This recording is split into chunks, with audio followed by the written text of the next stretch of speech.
The computer, boom. Good. All right, everybody good? Everybody ready? Yup, let's do it. All right, I'm hitting live, baby.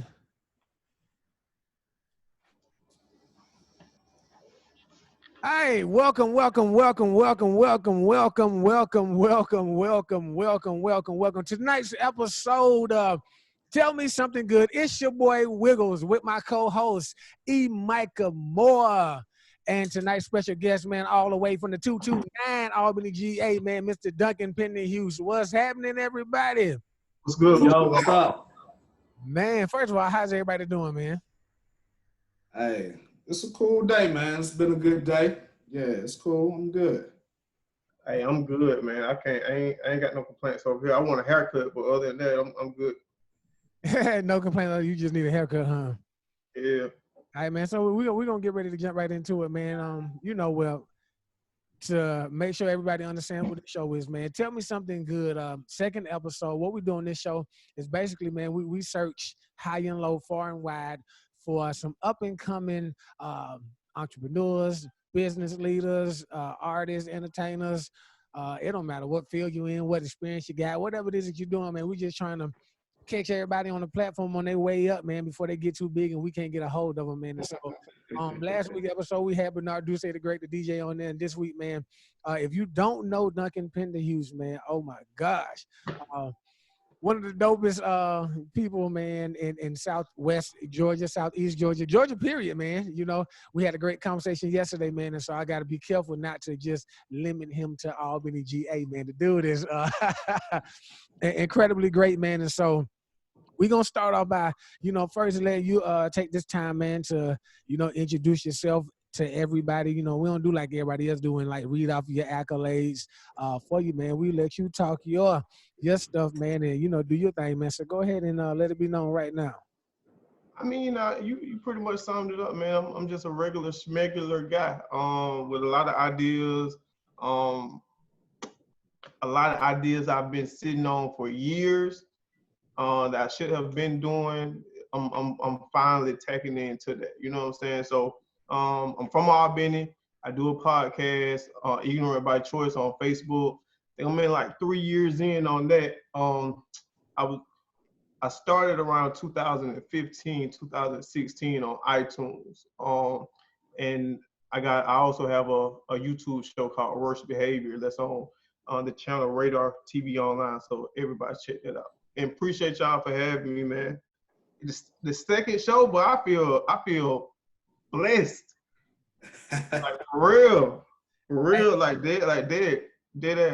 I mean, and then this was funny, man. Eric, he was so humble, man. When I was like, "Hey, yo, man, I want to interview you," like, wow, like really, like for real, like what to me, like want to talk. Hey, look, 2016. So I'm gonna tell you a little history, man. I went back in our messages yesterday before he and I spoke, and September 2016 it was, man. 2016 or 2017. Basically, I hit him up, right? I had an idea of doing this show called Men On and Off the Court. I was like, yo, man, like you be posting and he getting a lot of feedback. I was like, yo, we should do a show together. And he was down for the cause. 3 or 4 years later, man, we never did it. And he's been really, really doing it. So I want to ask you this, man. What inspires you to post some of the things that you post, man? It's 2020, so it's just like now. Like, to me, for us to be able to chop it up and we're nowhere near each other, that's like on some George Jetson type stuff. You know what I'm saying? Right. So we've come. It's just comfortable for people to text and be afraid to engage in dialogue or have a different opinion on something without getting upset. Like let's talk about touchy subjects or stuff that may not be easy to talk about. You know what I'm saying? And hopefully, because your perception on stuff may not be reality for somebody else. You know what I'm saying? So it's just all to create intellectual conversation at the end of the day. Without a doubt. So of all the posts that you posted, man, I'm finna pull up your post here in a second though, but without me like picking my own favorite post, of all the posts that you've posted, what has been like the most controversial post that you think you posted that causes the most backlash? Because I look at some of your posts, man, and I'd be like, man, these folks from the cuss Dorian out, man, you know, and it's so to you though, which posts have you posted, if you can remember, like that's caused people like they jump in your inbox or they see you in the streets and they got something to say, like what? Man, I made a post like 2 years ago, like a year and a half. I just posted it and thought nothing of it. Like I was on my way to Atlanta. So I'm listening to my music on my phone or whatever, you know what I'm saying? So I get to the hotel and my phone is like went crazy. So like I probably like it went viral. It was a post saying that this husband, he was having his wife had gained too much weight and he was trying to encourage her to go to the gym. She wouldn't do so. He was going through all types of measures for her to be that woman he fell in love with. And like Derek Jackson made a video about the post. It went to Shade Room. It went to like all social platforms. I was just mad because they didn't put my name in the post, or they didn't put my my profile pic in the post, whatever. But it's a lot of people reached out to me. Like I got a whole lot of hate mail like for that. So like, how you gonna be tripping on your wife about her being fat and your fat ass fat? So it was just, so it was stuff like that. And I'm like, man, it's just a hypothetical post, you know what I'm saying? To create again dialogue. Right. So when it comes to dialogue, man, what do you think is the most important part of dialogue? You being able to articulate what you want to say, or you being understood? I already know I'm not I always tell people I'm weird. You know what I'm saying?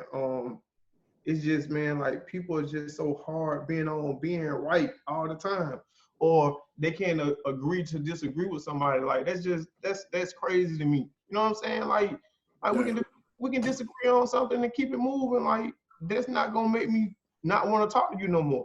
But I mean, people don't have thick skin anymore. I mean, and you're right about that. Speaking of that shirt, I may be wrong, but I doubt it. I mean, that pretty much Absolutely. it pretty much exemplifies what you said. Like people feel like they just have to be right. You know what I'm saying? And that just bothers me, man. Like my thing is like people read like with a lot of stuff on social media, they just look at the headline, right? So they read with the intent to respond and not with the intent to understand. So my thing is so rarely I get somebody to respond without making it about themselves. That's like, I don't read anything and make it personal.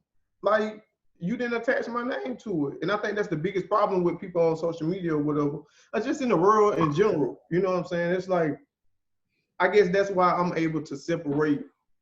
I probably shouldn't say this, but I don't agree with what he did, but I'm not gonna start listening to R. Kelly. You know what I'm saying? Because I can separate the artist from what he did as a human. You know what I'm saying? So I don't make anything personal, man.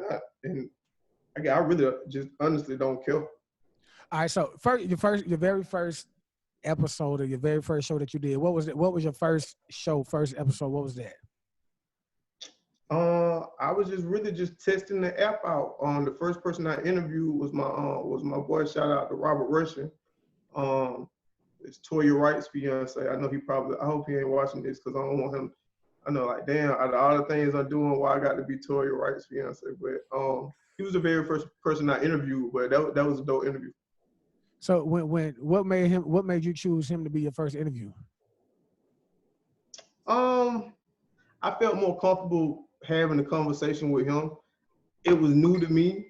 I'm not a media source, regardless of how many people say. I don't have any training in that. You know what I'm saying? So it pretty much just two people who are familiar with each other just having conversation. And like I say, like he dated Toya Wright. So it had just hit the blogs and stuff like that. He does like a lot of sports management with like Dwight Howard, Le'Veon Bell, a lot of other athletes and stuff like that. So it was just more of a comfort zone for me because I hate the camera. Like I'm talking about, like I hate the camera. So shout out to Maui Bigelow, one of my homegirls. She was like, Dorian, you got to get over that fear. So that made it easier for me. Okay, so now I know you said something that you've been wanting to do for a long time, and then you finally got to it. What happened, or when you was like, okay, let's just do it? You know what I'm saying? Like from going from the post, getting the interaction, and I know getting several people to tell you, hey man, you need to do a podcast or you need to do a blog or whatever it is. Like when was it when you was just like, okay, now is the time? When I started caring about what people thought, I mean, Albany, like y'all familiar with Albany, so it's a judgmental place. I love Albany a lot, but even we're like 10 years behind major cities. You know what I'm saying? So I've always been the person that I just like the other stuff. Like I like rap. I kind of want to be a rapper. I don't want to embarrass myself like that. You know what I'm saying? So it was just like I was a dude, like even in the gym, barbershop, like I come up with a debatable discussion and I'll leave and they still mad about it. So I would kind of get a kick out of that. You know what I'm saying? So it was just I'm doing it for me and not nobody else. Because I was just worried about it being lame. You know what I'm saying? Like he lame doing all that. So like I was worried about what people how they was gonna take it. But I mean, I'm at the point where I don't care about nothing. Like if you don't like me, like that's cool. Like you have that right. It's not personal. Just let me know. Don't tell everybody else. Just let me know so we can just stay out each other's way. You know what I'm saying? And keep it moving. Ain't no beef. Gotcha. Okay, so from the very beginning to like right now, what have you learned about podcasting, blogging, and those things that you can pass down to somebody else who probably if they either thinking about it or they got kids that might be interested in it. So what have you learned that some stuff that you can give people to give to somebody else to ensure that they don't hit the walls that you hit, whatever? You gonna make mistakes. Don't worry. If that's something you want to do, just do it. Because like it's so much stuff I gotta improve on. Like, man, I'm not the best speaker. You know what I'm saying? So I rumble over words a lot. And I kind of like that. I really don't even want to fix it because it makes people that you're interviewing and having a conversation with, it just feels more authentic. It doesn't feel like a interrogation process. You know what I'm saying? So you're able to get more out of the interviewee. When you're not trying to be so uptight and professional, I guess. You know what I'm saying? Like I want mine to be raw, uncut, be yourself. You know what I'm saying? Like I get those are the ones I like the best. Yeah. But you're gonna make mistakes, man. Ain't no way around that. Like it ain't no perfect way to do it, man. Just do it. Don't worry about what nobody else gotta say, because that's what kept me from doing it. Yeah, no, that's without a doubt. Because I have four shows now, 4 different shows, man, and it's a whole lot. But I know what the end goal is. You know what I'm saying? So yesterday, Eric, you got something you want to ask real quick? Yeah. So going back, you was just talking about just being in Albany, Georgia. I lived there from like 2001 all the way to 2015. Mm-hmm. And then you talked about kind of how the scene can be. Folks can be a little judgmental. It's down there in the Bible Belt. So I know, you know what I'm saying? Right. If it's nothing that Albany ain't got, Albany got some churches, Albany got all that, you know what I'm saying? But you know how they talk about sometimes like you gotta leave where you came from, or sometimes have you felt the pressure to kind of leave Albany to make your career, to broaden your career? Nah, cause like I'm gonna just keep it a buck, man. I'm a mama's boy. You know what I'm saying? I love like, you know what I'm saying? Like, yeah. Like for real. Like I had plenty of opportunities to leave Albany. I ain't got no kids. I'm a unicorn. You know what I'm saying? So my mom and my sister and my nephew, man, like, you know, like, and even, you know, relationships, past relationships or whatever, but it's just like, I'm not from, I've been in Albany most of my life. I'm from a country town called Damascus, Georgia. It's probably 600 people in the town. You know what I'm saying? Damascus. So you know what I'm saying? So I do, my podcast is really for fun. It's for me, it's for my voice to be heard. You know what I'm saying? And whatever comes from it, comes with it. Like I never started doing it to be like I can make some money from it. I like, you know, you got a lot of people who want to be seen or they want to be, I just want to be heard, man. Like, you know what I'm saying? Like, because I know my thought process and my unpopular opinions, they need to be said. You know what I'm saying? So that's really what it is. What's your most popular, unpopular opinion? I don't think this is a show for that. I don't want to disrespect your platform, man. Yeah, so I don't, like, you know, I don't care what type of flat I get. I want you to do well, man. So I don't want you to lose no viewers or nobody. Y'all two doing big stuff, so I don't want to be. Yeah, I can respect that. You know what I'm saying? I did a show the other day, man, and my guest and actually the host, man, you know, used quite a bit of profanity. And my wife, she was like, "Hey, how you feel about them cussing on your show?" And I'm like, "Well, I don't feel no way, because what I do feel is that when I say we, I mean we as Black Americans, especially Black male Americans, you know what I'm saying? Like, I feel like we have so many confinements. We can't do, we can't say, we can't look, we can't act, we can't talk, you know what I'm saying? And if you're a part of the education system, there's so much you can't do because you're an educator 24/7. If you're a police officer, you can't do this, that, third, because you're a police officer. If you're a minister or a pastor or you're part of a church, you can't and this, you can't do this, that, third, because of that. And I'm like, man, for me now, and I feel like I'm not going off topic, but because you're going to answer the question. And I'm saying this, I'm saying this because what happens is that, man, we people want us to be authentic, and they want us to be 100, and they want us to be real, and they want us to be truthful. And then when we start saying and speaking that truth, they start telling us about our positions and our accomplishments and our achievements.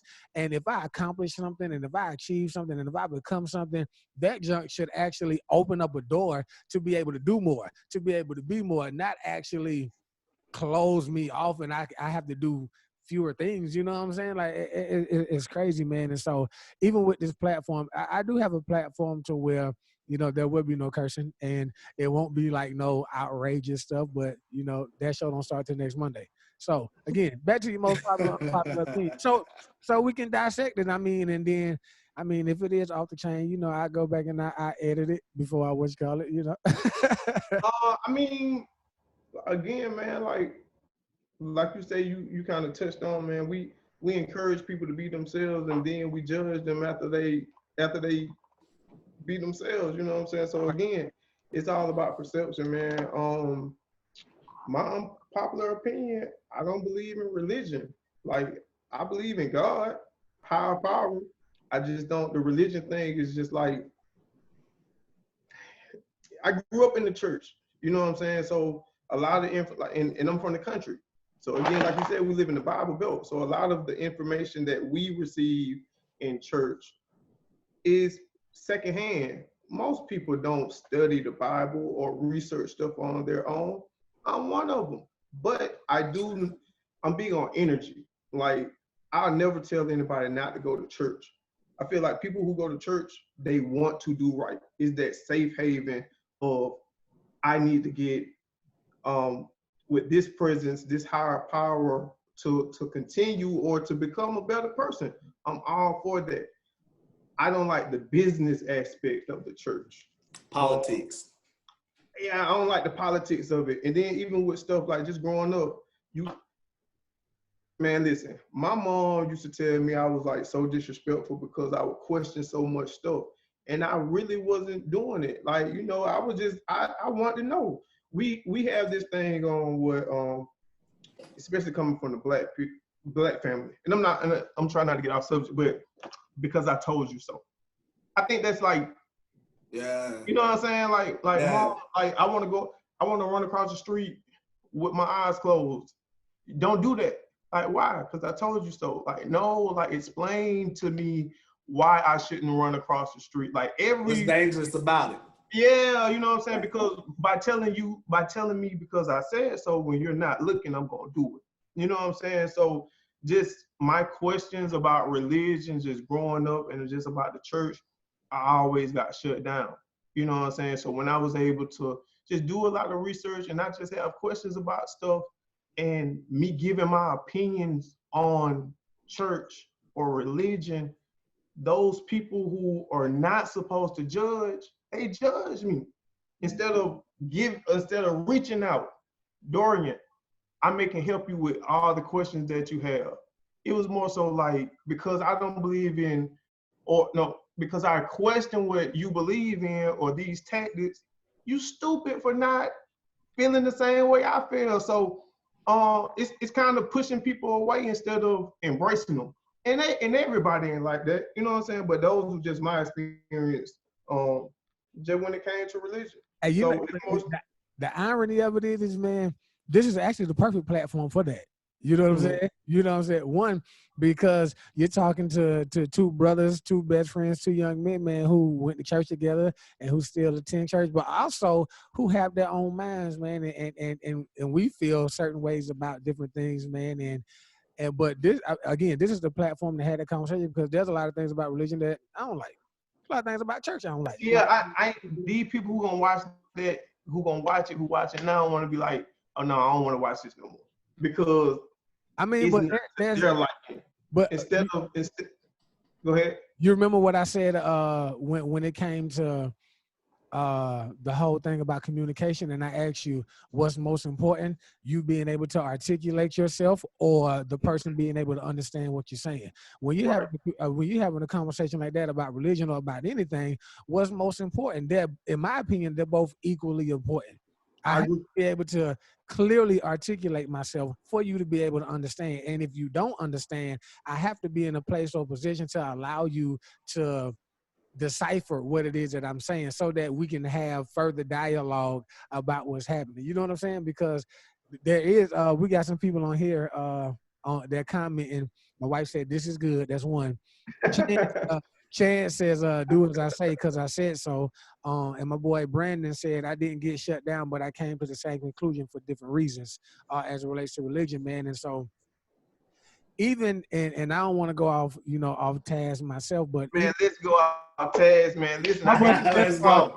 I'm not gonna take over. I'm not gonna take over the conversation. I'm glad your wife said that this is good, but the whole thing is me. I believe in a higher power. I believe I'm more of a spiritual person than religious. And that's us. That's us. I pray, you know what I'm saying? But religion to me, it gives false hope. Like, that's just me. Like, no disrespect to anybody. It's just me. If I'm wrong, if I'm in the afterlife or whatever, I apologize. But that's just, I'm more of a logical person. You know what I'm saying? But hey, look, when you said I might be wrong, I said you doubt it, because that's what your shirt says. Anytime you say I might be wrong, I'm gonna say you call it to the anytime you say you're wrong, I'm gonna say, but you doubt it. But here is the thing, man. Like religion is like repetition. If you do this, this will happen. And what happens every so often, man, is that once you continue to do something and you never see something happen, you're going to think something is wrong with the person or with the people that you're praying to, because something isn't happening. What spirituality does is it gives you the responsibility to make choices. You know what I'm saying? Like, because it's going to tell you, man, I mean, logic says that it's some probability in a lot of things. You know what I'm saying? I can pray, but there's a possibility that what I pray for just may not happen. And I find out that a lot of times when people are praying and asking for certain things, man, which is why I appreciate the platform and the podcast that you do, because when you do have conversations, people are upset, man, because you don't say what they feel and you don't think how they think and you don't believe how they believe. And going back to the point, man, it ain't about what it's not about what I said though. And I hate to cut you off. I No, apologize. you good. Go ahead.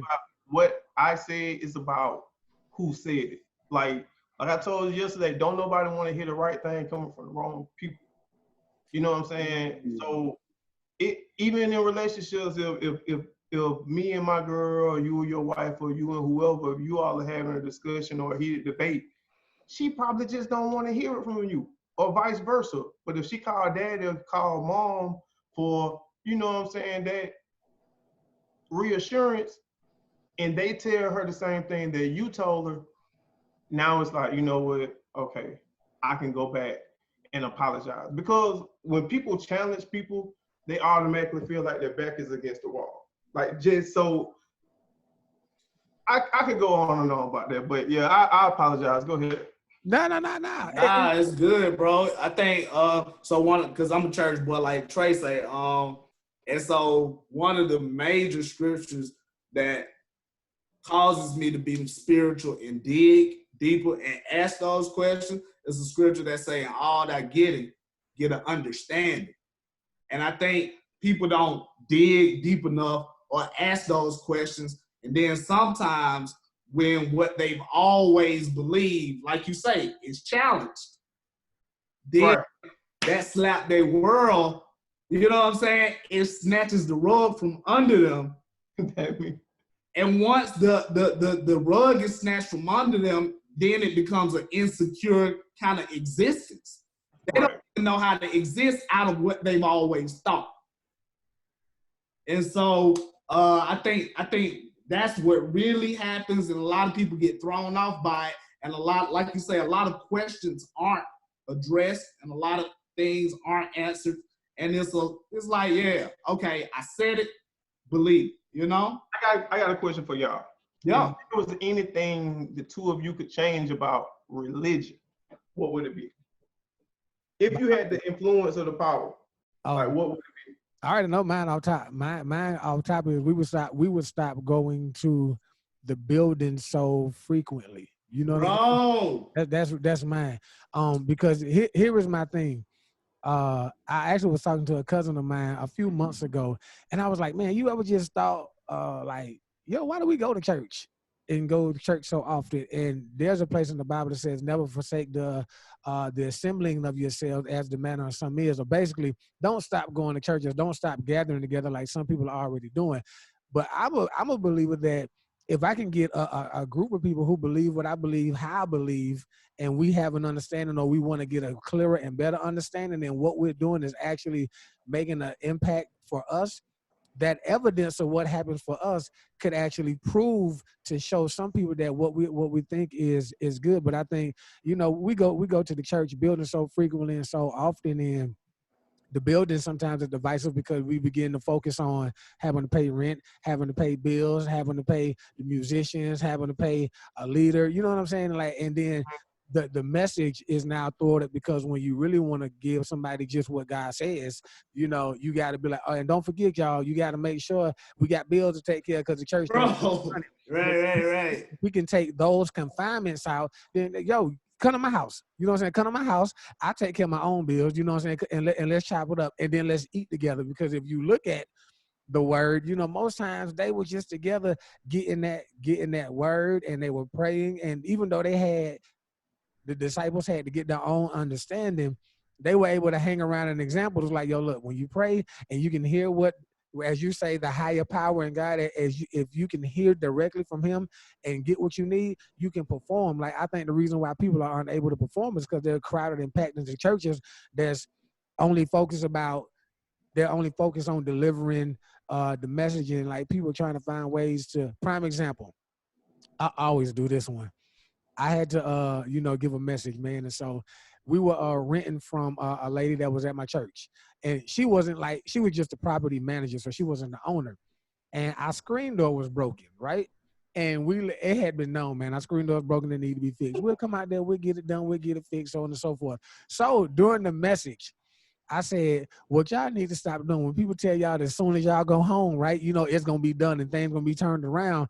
I'm like, yo, that's like me saying, when I leave this church, when I go back home, that same broken screen door is going to be fixed when I get home. And when I get home, it's not fixed. I'm pissed with God because of what you said.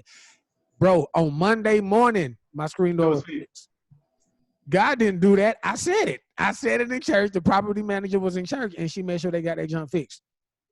That was that. And we can have that conversation in church. I mean, in the house. Shade. That was shade on another level. Right, bro. But that was shade on another level. It was. I wasn't even literally. It came from. Oh, you gonna fix my door? Hey, look, but I didn't intend to do that. It just, man, look, before I give any messages, man, like, you can ask my wife, like, yo, I actually spill, and Eric knows, man, like, I spend real time, anything that I would normally and typically be doing, man, I cut it down, I cut it back, I chill, you know what I'm saying? And I make sure I get what I need. And so it's just the fact that preachers be saying all the time, when you get home, tell your neighbor when you get home, it's going to be fixed with how I left my house. Nah, if you ain't washed them dishes going to be in your house when you get back, period. Man, I mean, even the piggyback off that, man, like, it's just, it's more. Bro, hey, I'm looking at my bro, Eric, what's up, man? Hold on. It was funny. Go ahead. KC said that was shade, man. Somebody on the they said she said it was shade. It was shade, guys. Again, man, it's too much focus on entertainment. I don't really care about being entertained as much. You know what I'm saying? Like, so I want to hear the word. I just want to hear some positive stuff. You know what I'm saying? And a lot of people preach, like, it's a difference in, they don't teach at a lot of, like, my experiences just growing up. It took for me to be maybe 21 before I started learning stuff when I was going to church. You know what I'm saying? Because, like I say, it was more so about entertaining. The preacher was doing extra stuff. He was trying to be, you know what I'm saying? And then most churches that I've attended, like, people praise the pastor more than they praise the God. You know what I'm saying? So I ain't trying to step on nobody's toes, but those are my unpopular opinions, man. You know, when it comes to religion. So Dorian, at 21, when you said that's when you started kind of learning anything, so what happened? Do you feel like you changed and you evolved and now you hear it differently because you've asked the right questions, or you feel like you found the right person to kind of give you what you were looking for? Yeah, at the time, my girlfriend at the time, I mean, we went to her church. I can't think of the church, but, you know, the pastor, he was more so calm. The delivery was different. I mean, sometimes you got to put the medicine in the candy. You know what I'm saying? So, like, again, it wasn't about entertainment or him trying to be seen. He was trying to get his point across. And I mean, the message was dope. I actually learned something from it. You know what I'm saying? So, but I think that was more so, cause I never, like I say, man, they churched us to death growing up. It was, you know what I'm saying? I'm from the country, so I couldn't be like, I didn't want to go to church. Like, that was a beat down. You know what I'm saying? So it was Sunday school. You in Sunday school. We eating at church. Like, then first Sunday, second Sunday, third Sunday, revival. I'm talking about, like, I was in the church. You know what I'm saying? And again, I don't have anything against it other than the entertainment purposes, the business part of it, and the religion aspect in regards to, I just think religion has more to do with fear and control than bingo. You know what I'm saying? So like I say, that's honestly the basis of religion. Yeah. That's I'm not the basis of religion. Yeah. And so I think the hard part is, because I think all three of us say that we're spiritual. Mm-hmm. You don't really go to church. I do, right? I mean, but I go to church. I probably don't go to church as much as you do. Like I just did. like, okay, I haven't been to church in a while, but I'm not gonna be the one like, oh no, I ain't going to church. If it's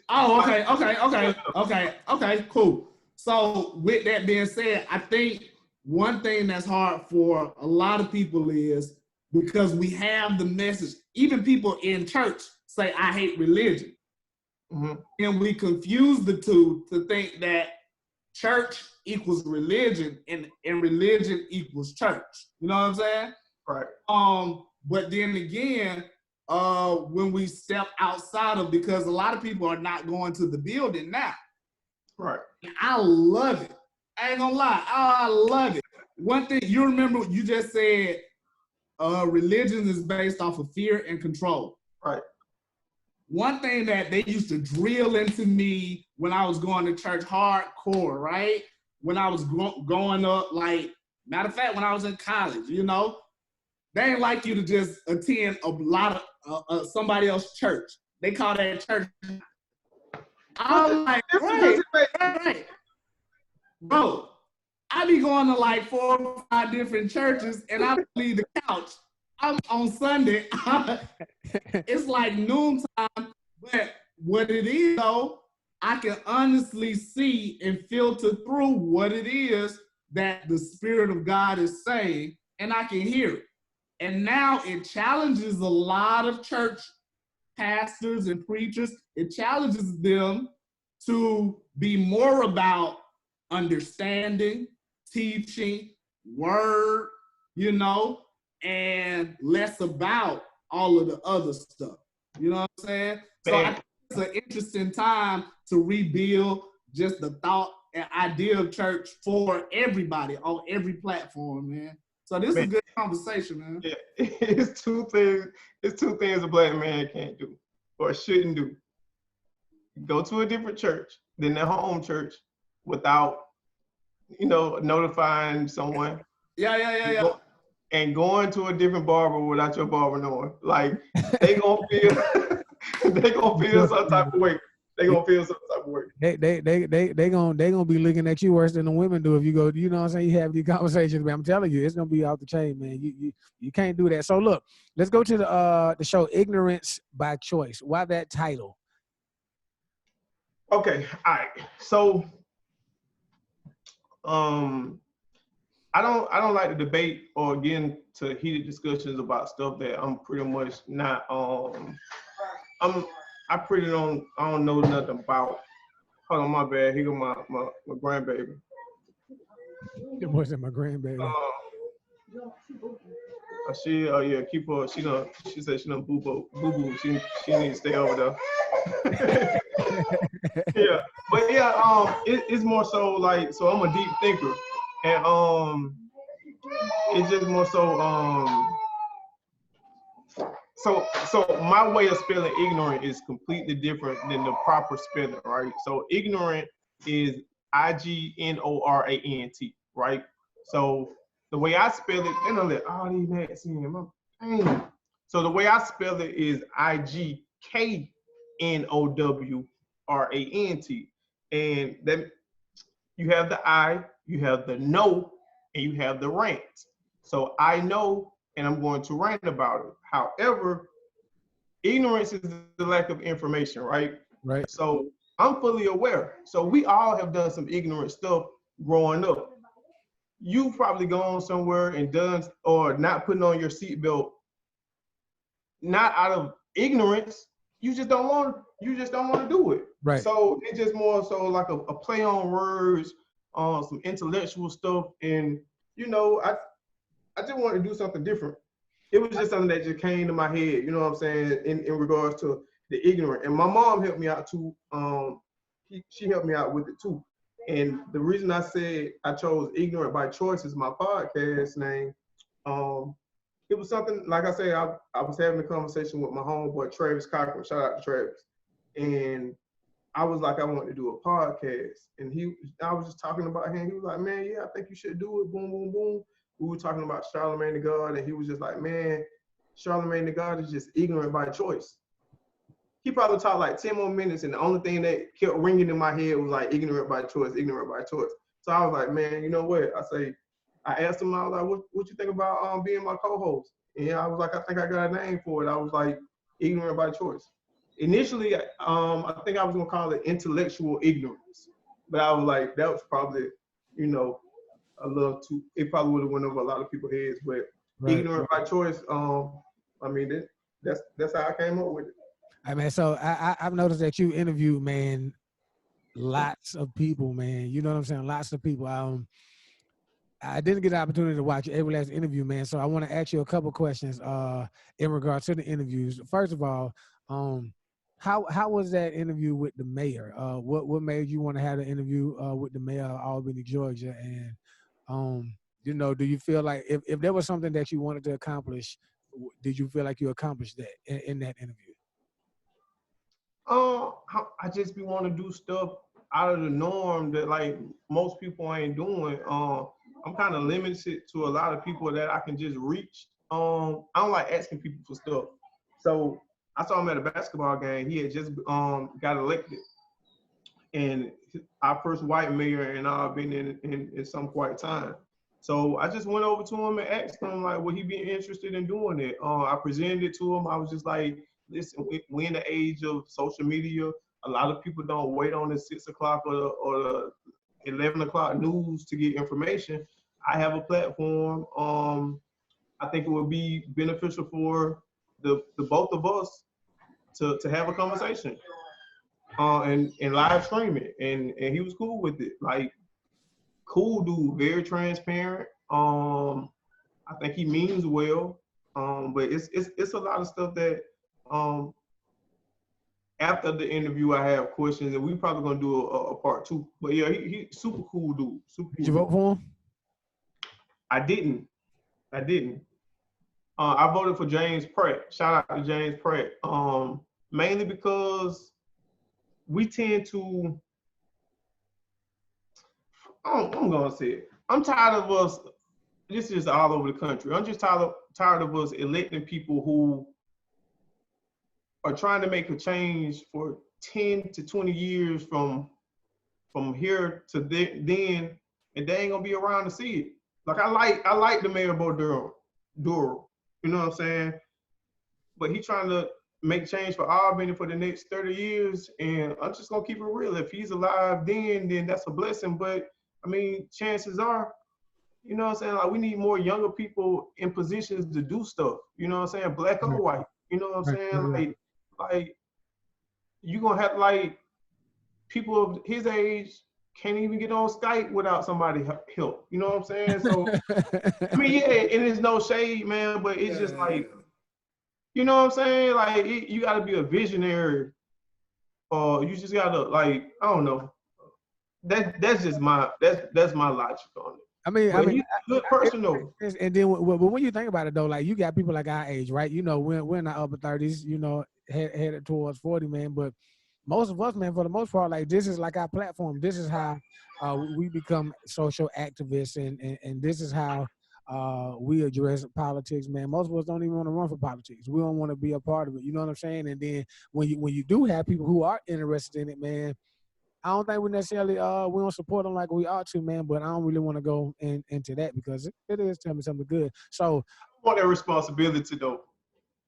I don't be want that responsibility. I'm just gonna keep it a buck, man. Like it's a lot, ain't it? Yeah, don't. Yeah, I do. Like I say, man, my platform for fun. Like I promise you, like it goes sometimes to where like I can just have conversations like this with people I respect, random conversations. It doesn't always have to be an interview, but sometimes, and y'all gonna run into it too. Like it gets to where like my podcast that was intended for me to have fun, it becomes a job, and it gets frustrating. You know what I'm saying? I'm telling you, like it be times where like, man, I wish I wouldn't even started this. Like people don't look at the amount of money that I put into stuff. They hit you up. Let's talk about this. Let's discuss this. I ain't got no problem with it, but you want to promote your business or your brand or whatever for free. Like that's the biggest insult. You know what I'm saying? So I don't mind helping nobody when it comes to nothing, but like I say, it's the approach. It's how you know what I'm saying? How people, if somebody trying to promote their business, they should come to you with an amount of money that they will want to sit down and talk with you about. You know what I'm saying? Versus right, it ain't even about the money. Right. I promise you, it ain't about the money. We talked about it the other day. Yeah. Right. If it's not a person I want to have a conversation with, or even if it's not that, if it's something that it can be informative to other people, I always tell people, if it doesn't make sense, SENSE, it gotta make sense. CENTS. You know what I'm saying? So like, man, people time, I value my time. I'm a regular person, but I could be doing something else. You know what I'm saying? So like, let's help each other. You know what I'm saying? If you're the only person that benefiting from it, like, you know what I'm saying? Like, that's crazy. Get over. Yeah. And I get a lot of people who be mad at me because like they the only person that benefit from it. And then they be like, they look at me certain type of way. You know what I'm saying? But they know I don't care. I mean, them the people, honestly, them the people, man, that you have to put up money, man. If what you're doing doesn't benefit me, it don't benefit, the people who gonna be watching, man. Because again, you got a huge platform, man. You do numbers, you know what I'm saying? And so I think a lot of times people see the fact that you do numbers and like, well, how can I maximize off this? How can I capitalize off this to where I can make money off of that? And granted, I know for a fact, based on our conversation from yesterday and just knowing you, it ain't about the money, because if it was, man, we wouldn't be doing this because we don't get paid for it. You know what I'm saying? Like, literally, I spend a lot of time thinking about these shows and what I want to do. Because we're ignorant by choice. I'm gonna talk about somebody else you interview, man. So, but I want to ask this before I forget, because we talked about this a little yesterday, and I don't know if you thought about it anymore. Like, what do you hope that people gain from watching your show? Like, the intent behind it. What, like, for me, I want the platform. Like, I want to give people, this is like me giving somebody their roses while you know what I'm saying, why they're here to get it. You know what I'm saying? And then I appreciate that. That's the same reason I have the people on that I do. I'm giving them their roses because I'm gonna answer your question, but when we go live, my show has nothing to do with me anymore. It has everything to do with whoever's on my platform. You know what I'm saying? So a lot of times I don't really talk. I let them do all the talking because it's about them. Like, I chose that person because I either have some type of respect for them. I want to know more about them and the type of things that they're doing in the community or wherever they're from. And then, or just stuff like that. But when people check out my shows, man, like, I interviewed Hadia Broadbent.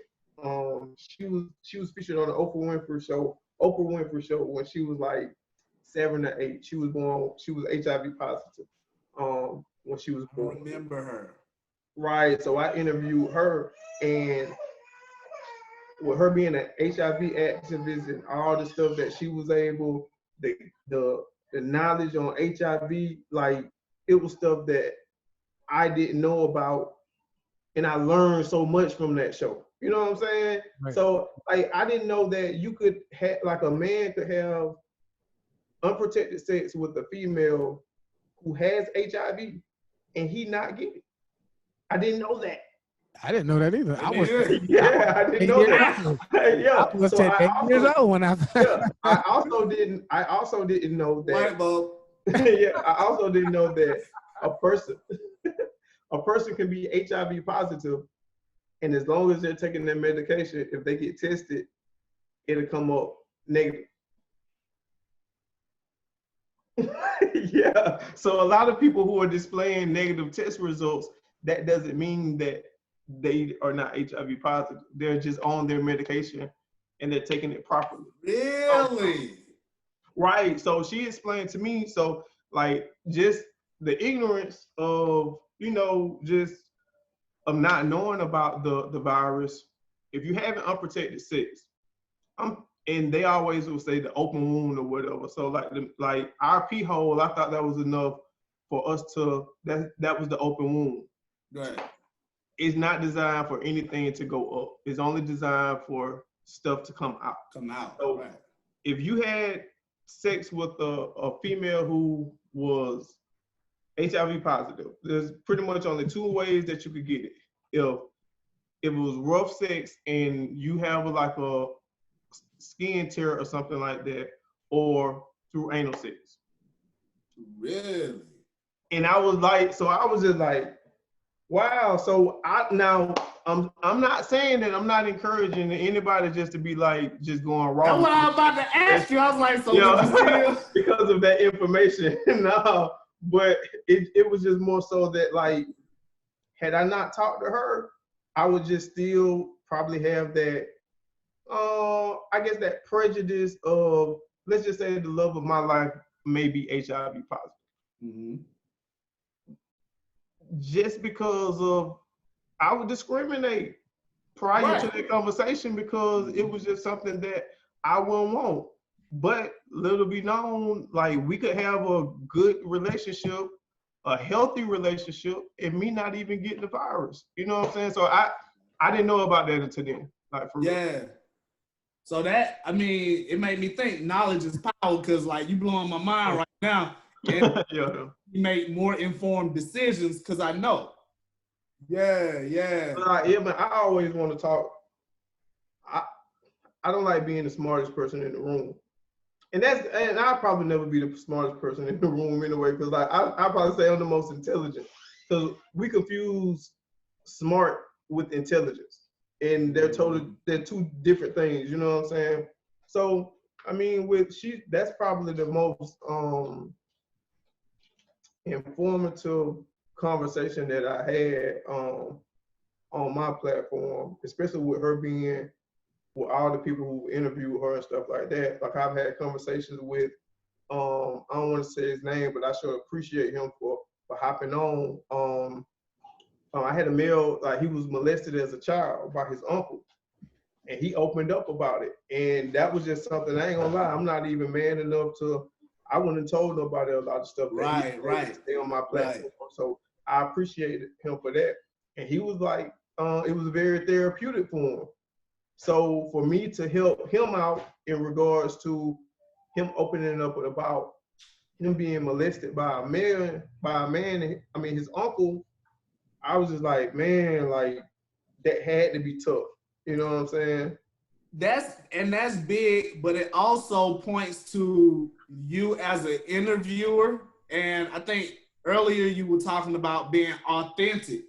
For somebody to open up and share that kind of thing with you on a platform, that says a lot to who you are as a person, as an interviewer.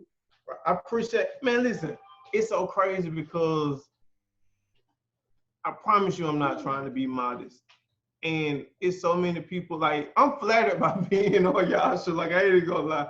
You know what I'm saying? Like for real. But it ain't nothing I went to school for. Like, I think I'm okay with doing it, but I watch a lot of podcasts and interviews and stuff like that. So, but it's when people are like, man, you good, it's dope and all of that, I really can't see what they see. You know what I'm saying? Because even in conversation, I stumble over a lot of stuff. Like, it's a lot of pauses and stuff like that. So, but the people I interviewed, they were like, they enjoyed it. So that means the most to me at the end of the day. Definitely, man. Hey, man, I'm back. I had a little glitch, man. My phone died. I'm sorry. It's crazy. My phone was charging, so now I'm back on my regular camera, man. But Eric, go ahead. You said you had one. I was gonna ask you, just piggybacking off of something you said. So those people that's out there, because I believe growing up, the whole idea was, or what was taught to our generation is, go to school, you get a good education, and you get a good job. And I think the dynamic of that is kind of changing. So how much do you feel like if you would do it all over, you feel like you would have went to school for this? Or like, do you feel like school is? I work in education, so like, come here, baby. I'm sorry, y'all. Hey, baby. Say hey. Yeah, hey. So I work in education, man. So it's like, I think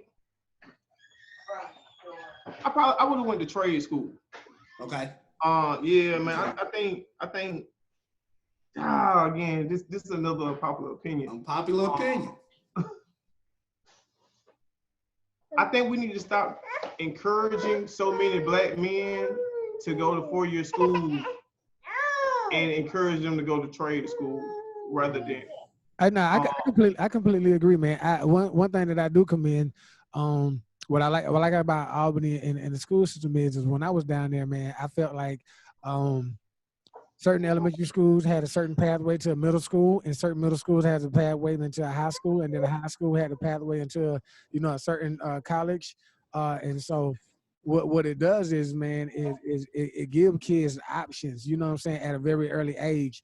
And I think if more families understood that, I mean, hey, look, if my kid is struggling in school now, unless I get some strong intervention right now, the probability of them being successful in education, later on, is very slim to none. And so maybe I need to look into the skill sets that they have, and then start finding ways to get them in line for being able to do that, man. And so we got a couple more questions, man. And hey, look, you don't gotta take it away, man. It's all good. I got a couple more questions, and because you got another podcast or another show on YouTube, Worst Behavior.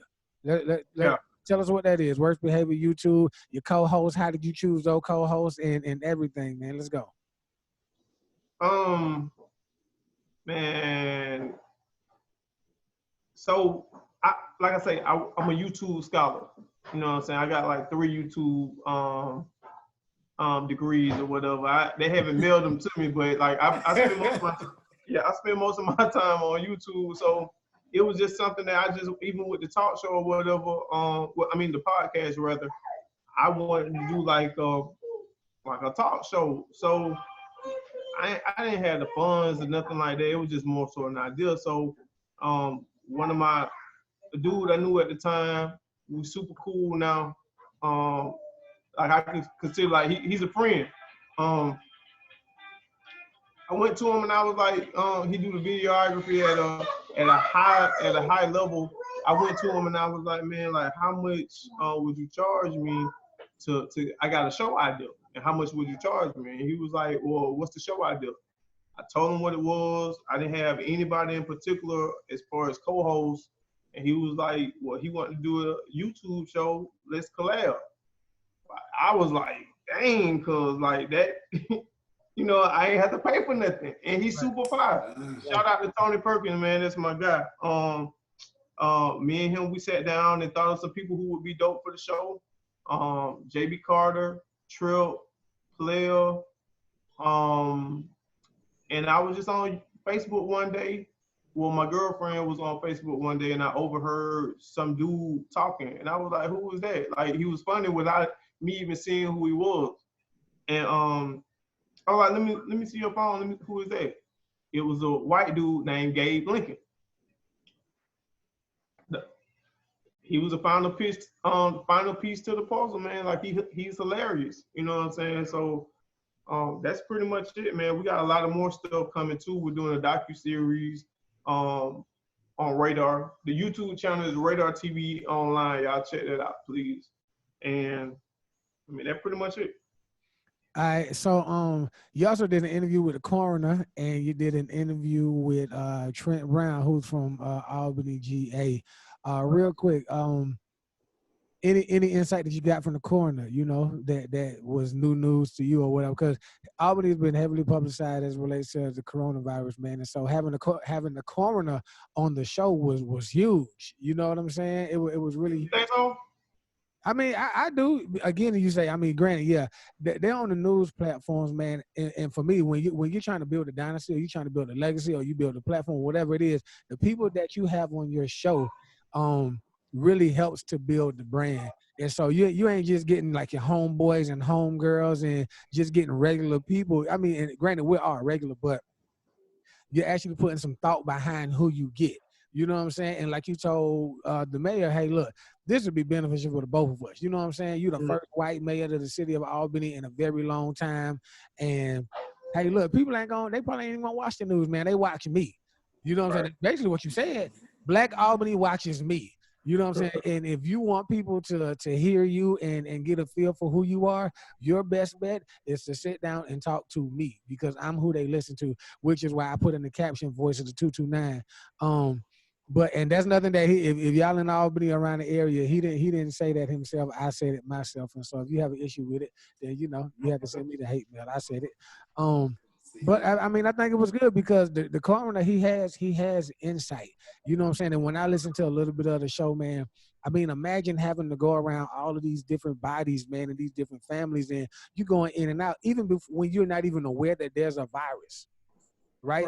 And you going home to your family, and now you talking about your wife got to Lysol your clothes down before you get just to go back home to your house. Like, I mean, I would have never known that if I wouldn't watch your show. I don't watch WALB, you know what I'm saying? And so, I mean, that was so. The question though is was there some information that he was able to give that you didn't already know? I didn't know his job was that like. I didn't know he had to make the house visits. I thought he pretty much just like inspect the body, but like if it was like dead on arrival or whatever, but I didn't know he had to do the actual home visits to let those families know that, you know what I'm saying, this family member died of this. And I mean, that's just something I couldn't do. I couldn't stand over a dead body anyway, but you know, he's a licensed mortician. And things like that, but the alarming rate in Albany, and some of the cases that they really wasn't talking about that he spoke on, right. That was pretty much what I didn't know about. I didn't know it was that high. I really did. Right. I mean, like I said, man, that's good information for everybody to know, and for your demographic and for your audience, man, like they need to hear it. You know what I'm saying? They need to. Right.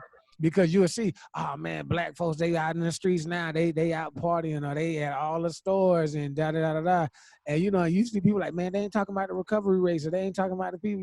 I'm like, yo, look, we're happy for the recoveries, but we need everybody to know how serious this thing is, and you know, whatever. That's just that. So that was definitely a good look, man. Of all of the interviews that you've done, man, what was you? And you might have answered this earlier, but what's been your favorite one so far? I really can't say a favorite. I think, like I say, my most informative one was the one I did with Heidi Broadbent, right? HIV activists. Favorite one, I don't know. Man, listen. When watching stuff like this and watching other interviews, when people say like I enjoy them equally the same, I used to be like, man, you being politically correct. Like I honestly have enjoyed all the conversations that I've had. Like it's like I cut a lot of people off sometimes, even though I know the interview could go a little longer, because I don't want to bore them, or I don't want it to be like, I want them to be able to want to do it a second time. And I want to get the viewers who are watching like, dang, I want to know more about that person. So when if I cover everything there is to know about the person, the chances of them wanting to follow that person or become a fan is less than what it was if like, okay, I want to know more about him or her. So I want to go follow them on Instagram, Facebook, or donate to this or that or whatever. You know what I'm saying? So, but now, like honestly, I think I can't think of a favorite one. Like real talk. All right, so we're gonna. I got one more thing, and we're gonna have to do a part 2, man, because our time is definitely there, man. But that religion part, man, like that was a great conversation, man. But them the kind of conversation you actually need. So, yeah, you ought to have a pastor on your show. I've been trying to do one. I don't think one wanna, because I'm gonna ask the tough questions. Hey, we'll talk about it. We'll talk about it after this. Yeah. We'll talk about it after this. I got some people who might be interested, But so, we don't. Somebody said this like rapid fire, man. But I want to ask you a couple questions that don't give you time to really think, but you got to really like just shoot straight off the cuff. You know what I'm saying? Like either or. My bro been doing this thing. I don't know if he ready or not, but he been doing this thing like quarantine quarrels. And you see the one guy, and the one guy that goes, man. So, bro, if you got some of them ready, man, I want to shoot them to him and let him make some quick, hasty decisions real quick. Oh yeah. So I seen the one on online. One gotta go. Top black comedians, right? You got Bernie Mac, you got Martin, you got Eddie Murphy, and you got Dave Chappelle. Which one gotta go?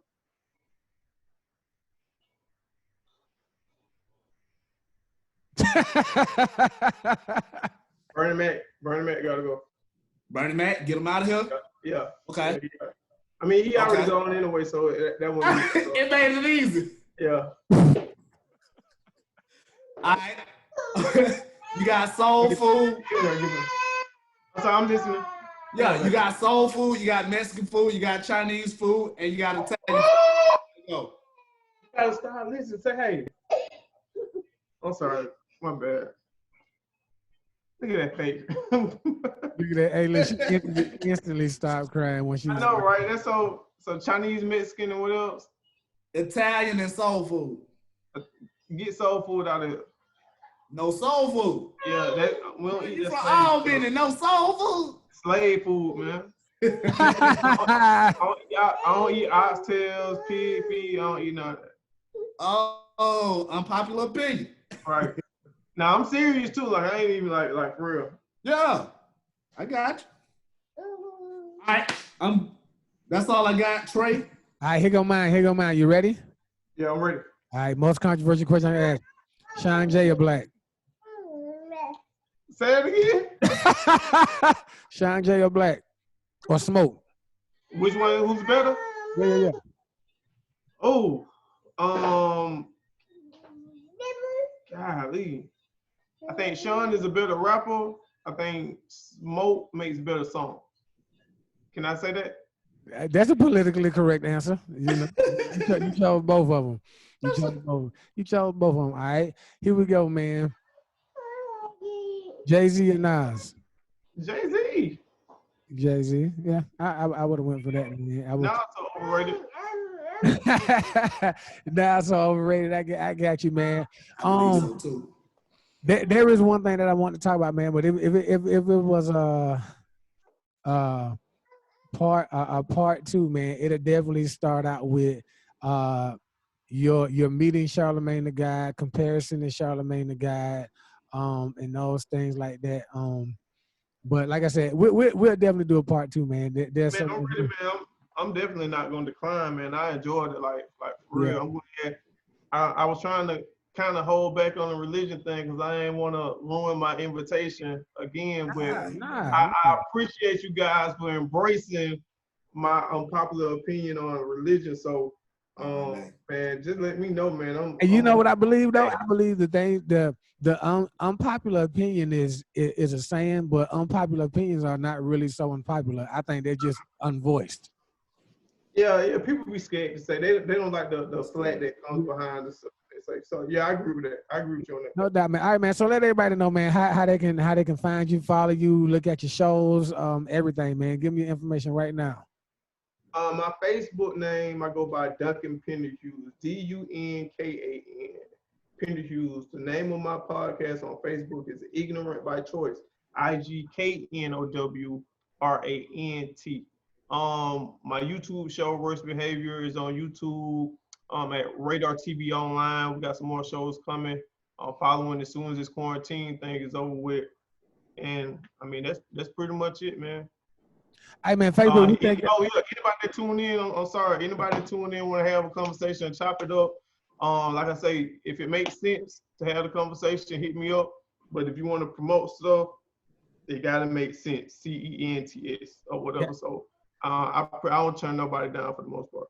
Shout out to Leonard Chance McCrary, man. That's my homie. We gotta have him on the show. We gotta have him on. We gotta have Chance on the show. I forgot. Listen, Chance and Major Family Show, they're gonna be on Radar TV. They're gonna be. Oh yeah, y'all check that out. I gotta have my bro on the show, man. I definitely gotta check that out. I gotta have him on the show. Chance is one of the dopest dudes that I know, man. Like, dope. He is one of the dopest dudes. Yeah. From the AUG, man, you know. But look, man, Facebook, we thank y'all so much for tuning in and watching us, man. Facebook, we're going to see y'all again every Tuesday night, 7 p.m. Tell me something good. With your boy Wiggles and my boy E. Michael Moore, man. We thank y'all so much. Hey, Duncan, don't hang up, man. We're going to stay back, all right?